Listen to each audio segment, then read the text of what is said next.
The death of a pope is a momentous event for the Catholic Church. It marks the end of a papacy and the beginning of a period of mourning and transition. The pope is not only the spiritual leader of over 1 billion Catholics worldwide, but also the head of state of Vatican City. His death triggers a carefully choreographed series of events, steeped in tradition and designed to ensure a smooth transition of power. The world watches as the faithful mourn, and the Church prepares for the selection of a new leader. When a pope dies, the confirmation of his death follows a specific protocol. The process is overseen by the Camerlengo, a cardinal appointed by the pope to manage Vatican affairs during the vacancy. In this case, Cardinal Kevin Farrell, the current Camerlengo, would be responsible for carrying out these duties. He would first verify the pope's death. The traditional method of calling the pope's baptismal name 3 times and lightly tapping his forehead with a silver hammer is no longer practiced. Once death is confirmed, the Camerlengo formally announces the passing to the world. This announcement is made from the balcony of St. Peter's Basilica, tolling the bells of Rome's churches.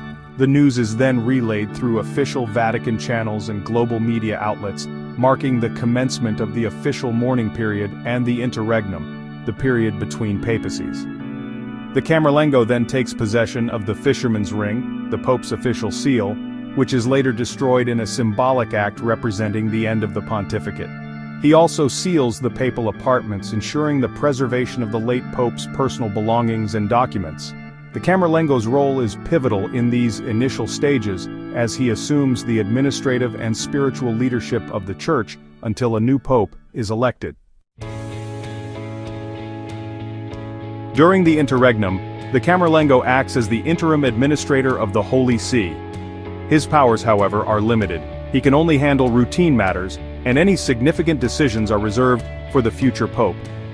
This period emphasizes the collective leadership of the College of Cardinals, who share the responsibility of guiding the Church through this time of transition. The College of Cardinals, composed of senior clergy appointed by the Pope, plays a crucial role in the events following a pope's death. They are responsible for organizing the funeral, which takes place several days after the death. They also set the date for the conclave, the secret election process to choose the new pope. The Camerlengo's duties extend beyond administrative tasks. He presides over daily meetings with the cardinals, providing updates on the situation and coordinating the preparations for the conclave. He also oversees the financial and logistical aspects of the interregnum, ensuring the smooth running of the Vatican during this period. The Camerlengo's role is one of immense responsibility and requires a delicate balance of leadership, diplomacy, and spiritual guidance. He must navigate the complex protocols and traditions of the Church while ensuring unity and stability within the Vatican and among the faithful worldwide. The death of a pope is not only a time of transition but also a period of deep mourning and reflection for the Catholic Church.